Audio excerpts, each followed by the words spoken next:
Good morning, everybody. Thank you for joining me for the webinar today, 7 Steps to Writing Successful Grant Applications. Now, it's really important that when we're in business or in a not-for-profit, writing grants is a skill that can be learned and will help your business hugely. So I congratulate you for joining me today on this live webinar, and hello to those people that are watching the recording as well. So let's make a start.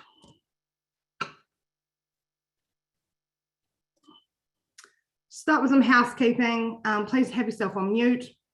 This webinar will be recorded. Please write any questions in the chat, starting with a Q. And as I use the Eventbrite platform, please also check your emails for your junk or spam folder, as I will be sending out the recording, and also some feedback and some other information as well. So just in case you don't get your emails, but obviously you did because you're on here today. So how many of you on here today are small business owners? Pop your hands up if you are a small business owner. Yes, there's a few of you. And who is already too busy? A few more hands go up. And who already wears all the hats or too many hats in their business? Yes. So we all know that small business owners don't have much time. Time and resources are limited and scarce. And also what this means is small business owners are often not ready and don't know what is required when it comes to grant applications. The grant programs have a short application period, sometimes as little as 4 weeks. And that means from when a grant is advertised that it's open, and then quite often it's 4 to 5 weeks. So that's not a lot of time when you're already busy and already trying to do a million things. I'm Fleming The Efficiency Coach. Essentially, I'm a business coach and grant writer for small businesses. What I'm obsessed with is making sure that your business has the best opportunity to be successful. You know how there's never enough time to write a grant application in the time given, and it's something that just never gets done, as it just seems too stressful. Well, what I do is help you and your business to be ready when a grant program is released. You'll have the right tools and information at your fingertips to be able to present your business in the best possible way. Hands up if you've applied for grants in the past and not had them approved.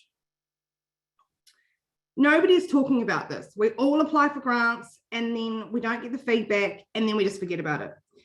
But that's why we're here today, as I take you through my proven process that I use with my clients and have had success. So here I am, a bit of a geek. I'm happy to admit that I do love writing grant applications. I treat them a bit like a job application or a cross between writing a report or a business plan. I've had experience in managing government contracts and government grant programs and contracts. I'm upfront about how strong your project or idea is for each grant application.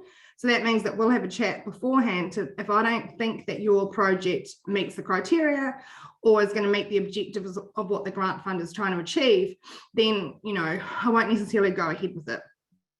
I want to set you up for success. And to date, I've got an 85% success rate in writing grant applications. So let's make a start. My guarantee to you is that at the end of today's workshop, you'll have 7 clear steps to follow when writing grant applications. The process I will outline is the process that I follow with all my grant writing clients. What does success mean to you? It means different things to different people, and it's all about the preparation for a great result. So for starters, we need to find that grant, read through all the criteria, get all the information, read the guidelines, watch the video or the webinar. Sometimes they have information sessions about the grant program. And then we're going to draft our outline. So what are our projects? What are our ideas? What could we apply for this grant for within our business or our organisation? That's the first step. Then we take those ideas and that project and put it into a work plan.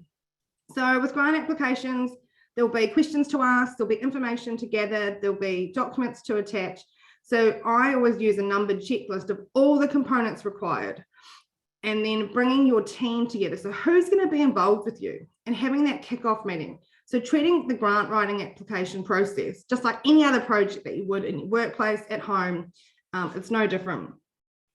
Now, it doesn't have to be me, but I do recommend that you find someone who has the skills and knowledge to help you with this process, someone that knows what they're doing. So engaging a grant writer can be a great investment for your business, as you'll learn more about your business, get a great grant application written, and then you'll be able to use that information and those words on your website for another grant application and for awards and for other purposes. But it is all about planning. So that's step 2, writing out what are all the components, what are all the questions, what have to be answered, what information do I need to get, what don't I have, and put it into a plan.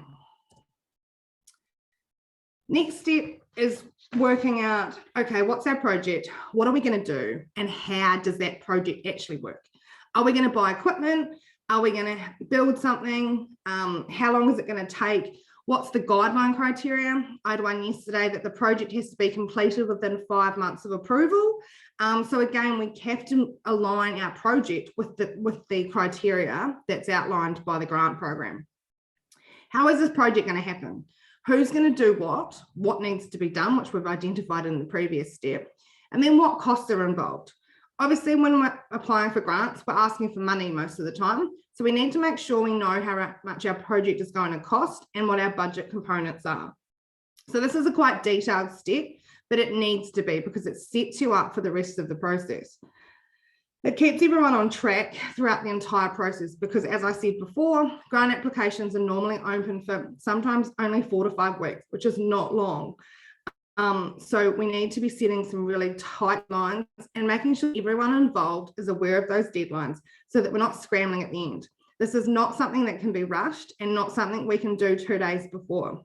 I've had clients ring me, or potential clients ring me 24 hours before a grant was due and said, oh, can you help us? And that particular grant required external quotes, external documentation, and there was just no way that that was going to be possible. So getting in early, and that's why you need to be looking for grants, and as soon as they come out, you need to be starting this process from the beginning. Now, each grant program is different, and it's always noted in the guidelines and in the application form and any other documents that they might give to you, but it's about collating the supporting documents. Sometimes they'll say they don't want anything extra. Sometimes they'll say, attach what you feel like is necessary. And then other times they'll say they'll want the project plan, the budget, letters of support, and other stuff as well. So again, it's really carefully, it's all about how you read the guidelines and being careful about it and putting it into your plan right from the beginning. Letters of support is an interesting one that a lot of people forget about. As I said, sometimes they're asked for and sometimes they're not. I always put them in regardless. This is where we would engage with someone else that's going to benefit from this project to basically write a letter, which we would draft, send to the organisation and say, hey, put this on your letterhead, put a few words around it yourself, and then sign it and send it back to us. One, we're making it easy for them, for mutual beneficial, and they aren't doing anything, and we're not forcing them, but we're also not signing them up for anything. It's literally a letter of support to say, if this project was to go ahead, it would be a great benefit to the community, to us as a business, or whoever, so that the panelists who are assessing the grants are like, oh, cool, this isn't just a business being selfish, or there are other benefits, and they've got external confirmation of that as well. Remember, when you're doing your grant applications, and those people that are assessing the grants, the panelists, know nothing about your business. Absolutely nothing about your project. So you've got to go back to basics, and you've got to be really thorough about what you're writing and your project. And that's why at the very start, we've got to make sure we've got a strong project that meets the criteria to then be able to go through the process and have a good outcome. At this point, we get the quotes. So again, the panelists are wanting the external confirmation of this is how much it's going to cost. And you need to make sure that you're, people at the moment here in Australia, things are really busy. People haven't got time to do quotes necessarily. And so you need to build those relationships early to say, hey, look, I'm applying for a grant. Can you do me a quote, please? And the other thing to note there is just because you get a quote from one supplier doesn't necessarily mean that you have to go with that particular supplier when the project's approved. However, you do need to stick within that budget or pay the extra if it's more. So that's just something to note there. So it's really important to be ready to be thinking already, what are these projects? What are some things, if there was a grant out there, what projects would I be able to apply for my business?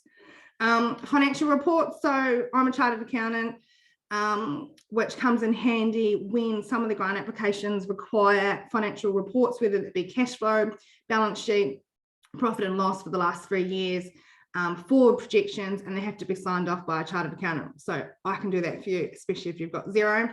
And same with the stat decks, statutory declaration to say, you know, what we're presenting here is all true and fair and accurate. And again, needs to be signed off by someone like a chartered accountant. So it saves some money and the hassle of having to go to your accountant to get those reports as well.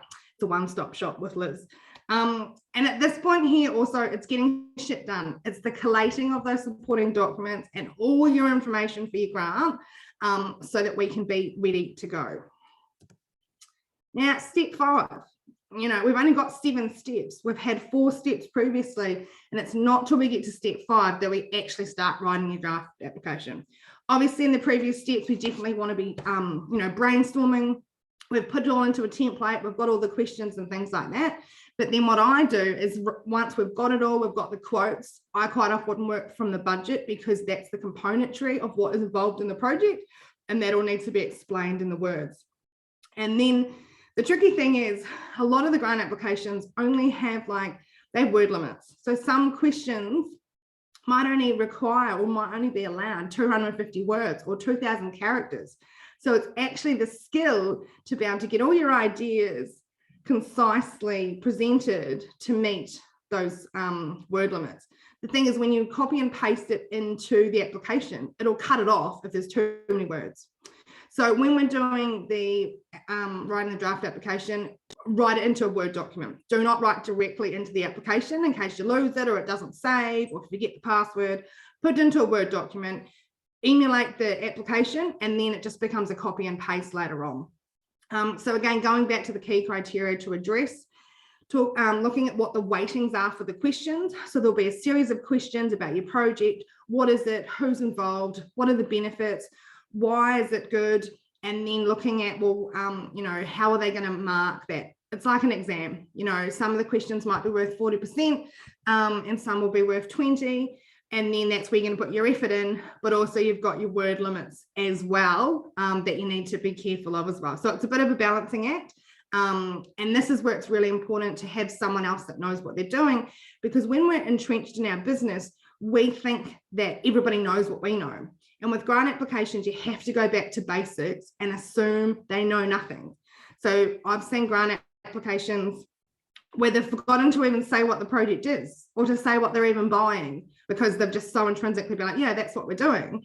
And they haven't been really clear about it within the questions. So at this point, it's also important that you read the questions and answer the question and don't answer what you think they want.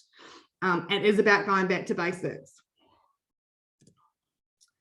And the next step is adding your why and your story. So as I said before, the panelists know nothing about you. You need to be able to be the top of their mind when they're reading it going, this is a great project. I want to approve this and allow this project to happen. So this is where we write in a persuasive way, really hone home why is the project the best with the most impact. And that's going back to what is this grant program? Who are they trying to, what are the objectives? Who is it trying to benefit? And linking back to that. So, you know, pulling out some buzzwords that they've used in the guidelines and putting that into your application and making sure you include the benefits to the targeted audience. And also here, relating back to your supporting documents. So if you've got letters of support from the council, from other businesses, from other community groups that are going to benefit, this is also where you need to incorporate it into your words and your responses, because sometimes they might not even look at the attachments. So again, we need to be clear and clever about how we answer these applications. And that brings us to step 7, the final step. Now, I always get someone else to review it, and that might be the client. So I might have gone away, written it, done first draft, sent it to them in the Word document, and one, they want to check that it's factually correct, that I haven't said something that they're not happy with as the business owners, because we don't want to be misleading. And then also getting them to check for grammar and all that kind of stuff. When you're writing it into the Word document, though, obviously spell check and everything like that will be there. So that's another reason for putting it into Word. Then I quite often get that review back. I copy and paste it into the grant application portal, which will be quite often like a form of some description. And then I will actually give the password and the login details to the client to say, you go and have one final check, and they press submit. Now, some of them don't want to do that. They want me to press submit, which is fine, but we just work together. It is pretty nerve-wracking. Even, I double check and I double check. And I always, when we're planning, always aim to submit it 1 or 2 days early. A couple of reasons for that. Some things can, things can happen. People can get sick. Documents, if you're waiting for external documents, we don't want to be waiting till the last minute. We don't want to be experiencing any technical difficulties the 5 minutes before it's due, because once that time cuts off, that portal will absolutely lock you out. And the grant program people won't care. So saying, oh, I didn't get it in, too late. So we're aiming for that 1 to 2 days before the deadline. The other reason for that is a lot of the grants will be, we all work to deadlines, but will normally be assessed in order of received applications. And we don't want to be on that last day if we can help it. At the end of the day, if you submit it 2 minutes before it's due, it's in, who cares? But in a perfect world, and what we're planning towards, is to try and aim to get in as early as possible without overexerting ourselves and being realistic, but not leaving it till 5 minutes before it is due. Because some of them are a first in, first served basis, but also quite often now, especially in Australia here, they don't start assessing them until the thing is closed. And then celebrate. This is such an awesome feat to get through the application process. You've had to think about stuff that you might not have ever thought about. You've had to plan stuff that's all for the future. And it can be a really stressful process because, even once we've submitted it, sometimes it can be 8 to 12 weeks. So that's 2 to 3 months before you hear whether you're approved or not. And then you've got to start the project. So I've had clients go through this type of process and then actually got to the end and gone, well, hold on, I've got to wait 8 weeks and then another 4 weeks, and then I'll probably be delayed. I'm going to miss my season, or I'm going to miss my opportunity. And then because we've got it all there, sometimes they've gone, well, actually, I'm not going to apply for this grant. I'm going to go and get funding or a loan and do this project myself. So that's another benefit as well, because then you are sometimes, tied to the government or whoever's providing the grants, but that timeline as well. I had one client that they were unsuccessful, and it meant they were waiting for the grant and really hopeful. It was a really good application, and just there was, so many projects in for that one. And again, we don't know how they were necessarily assessed. And then they just sort of thought, oh, well, we've completely missed the boat for this season, and it'll be another 12 months before they can reassess and work out whether they do that particular project by themselves. So just something to note there. So there we have the 7 steps to writing successful grant applications. Now, if you can just pop into the chat what your biggest takeaway was from today. Was there something that I mentioned or that I went through that you're a little bit surprised about or hadn't thought about, or that was really key, or something that you're going to, use and implement later on when you're writing grant applications? So if you want to pop that in the chat now, that'd be great. And if you have any questions, feel free to pop them in the chat too, and just remember to put your capital Q in front. The biggest surprise when I do these webinars, when I ask this question, is that we're not writing the application till step 5.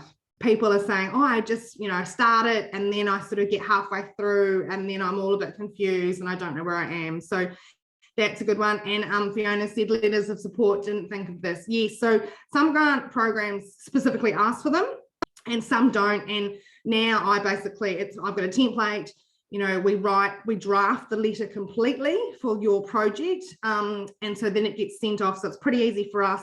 You'll make it easy for the people as long as you know them. We can't send a letter of support to someone random that we don't really know and say, hey, look, we're doing this project. Can you write this letter for us? Or can you sign this? So this is what's really important to when you're thinking about these projects that you're going to do or that you could do. Who else does it involve? And if you were to get 2 or 3 letters of support, who would you get them from? So Fiona, that could be from the schools, that could be some from parents, some other teachers. It's different for everybody. Sometimes the councils, all that kind of stuff. And they're normally pretty receptive to providing the letters of support, but we just need to make sure that we do them and we get them in with enough time and give them enough time, because really they're not particularly benefiting right now from providing that letter of support. But it also means that in the future, if this project does get approved, you also may work with them as well. So, it's a good thing. But yeah, some grant programs don't ask for them and some do. And I know that when they do receive them, oh, that's pretty cool. They've got all the support. And sometimes they know nothing about the project, but the letter reads really well. So that's the main thing. So that is cool. So if you have any questions for me, please pop them in the chat. But I've also got a couple of questions that come up quite frequently. So obviously I'm here in Australia. I know there's some people online in America. So apologies, you'll have to work out where to find your own grants over there. But just type in business grants, type in community grants. There's normally grants at the federal level, the state level, local council or shire level, and then also from private organisations as well. So depending on what industry you're in, you'll have to just work out what is best for you.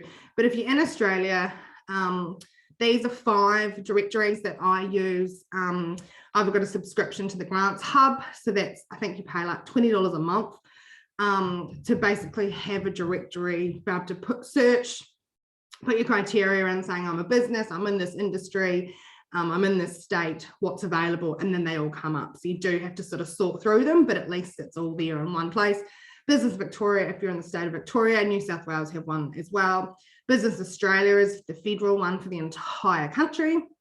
Grant Guru is another private one that, collects all the grants, and same with Grants Ready. So I use sort of a combination of these. The Business Victoria one's been really useful during COVID and now, but Grants Hub, all of these are my favorite basically. So if you're in Australia, pop these in and have a look at them. Some are paid, some are free. So it's totally up to you whether you want to invest in it and whether grants are important to you. But that's where I find mine. The other question that comes up quite frequently is also, are there grants to help me start a business? And the short answer to this is no.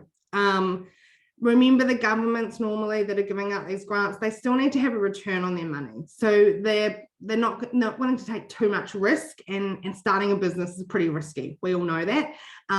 So basically they normally wait till, you're 1 to 2 years of operation, you've invested, you've proven yourself, you've got revenue, you've got customers and all that kind of stuff. So short answer to that is no. I always say to people, you can't really start a business properly without having at least sort of $5,000 cash.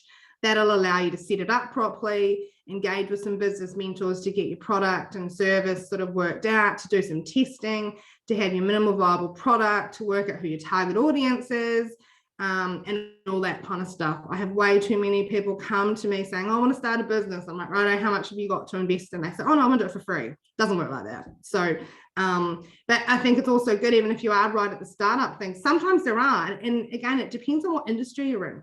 So it's grants are all about having an awareness of, what am I doing? What could I be doing? And if there is a grant that you're interested in, can you change your business operations or something slightly different so that you can apply? Thinking outside the box. And then another question that I get quite often is, how are the grants assessed? And even though I worked in government and I was on the panel and assessed some grants, it's all different. Every grant program is different, and that's why it's really important to understand and read through the questions that they're asking, looking at what the weightings are for the assessment, and that's the best thing that you can do. And in writing in that persuasive way, pretty much saying my project's the best without saying that, and really demonstrating the benefits. And if you are able to, some applications allow you to add whatever documents you like, up to 3 or 4 spare documents, extra documents. You could do a PowerPoint slide of some photos and some, like a mood board of what you want to do and all that kind of stuff, or that it mimics some other business, or your own branding, and your project plan and your business plan can be attached as well. So it's about getting creative and having the best chance, just like you would do an assignment or an exam, putting your best foot forward, so that you can get the best marks to proceed and be successful. Now, here's some businesses that I have worked with for getting successful grant applications. As you can see, they're quite varied, and I've done some very strange grant applications. To me, it doesn't matter what we're applying for. It doesn't matter what business you are. I follow the same process and we do the same thing. And I have a pretty good success rate. I also enjoy writing grant applications. I think it's a way for me to better understand your business, ask you questions. You know all the information. It's my job to extract it out of you, to write it in the best way. And then, we can end up with a page of notes and then have to answer that question in 200 words, which can be quite a skill in itself. And ironic that I'm an accountant and not an English teacher. Here is some what my clients are saying. So Adam and Yulia, they had a couple of big grants that we put in. We're still waiting for the assessment on that. They're creatives. So again, full of ideas, all full of beans. And I was like, yes, but we've got some deadlines. So I was on the phone to them or texting them every couple of days saying, where are those quotes? How are you going? Who have you talked to? Who are the letters of support? But that was a really fun project. And I did keep them on track and we got it submitted on time as well. Chris got a cool room for his farm shop. So a rural business. Meant that he could store more cool products, didn't have to keep doing different more trips to the butcher to pick up his stock. So that was really cool. That was quite an easy application because it was one thing. So one quote, one installation, a couple of services, and the project plan was reasonably simple. So that was cool. And Ben and Jesse, clients of mine as well, who they had a side hustle business for a few years with the aim of moving full time. They got a $27,000 grant to get a trailer, get all the signage, and basically turn their business into a full-time gig. So that's pretty exciting, something that would have happened eventually, but it definitely fast-tracked their business and allowed them to make changes. So if you do want to work with me, I offer a range of services. So I do offer a 15-minute complimentary call if you find a grant that you may want to apply for. And we can have a chat, whether we go through the eligibility, work out whether you are eligible, whether you are going to make an application, and go from there. I can also help you write the grant, and that would be with you.